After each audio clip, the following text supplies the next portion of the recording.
Hey, what's up guys? Today's video I'm going to show you how to fix Outlook web not working. So first of all, once you have typed in outlook.com, it will ask you to sign into your Microsoft account and hopefully it should work.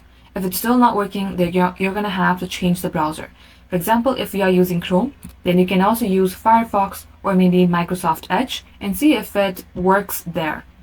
Now, if you are determined to use the Outlook in Chrome, these are the fixes that you could try. First of all, you're going to have to clear the cache. So select this three dot icon. Scroll below, select settings. Now in here, select privacy and security. Then select third-party cookies.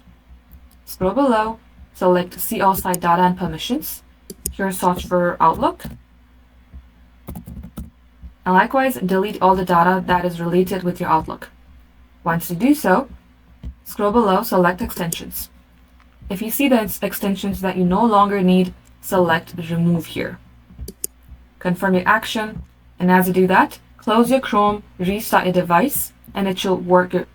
And this is how it's done, and it should definitely fix your problem. Thank you for watching.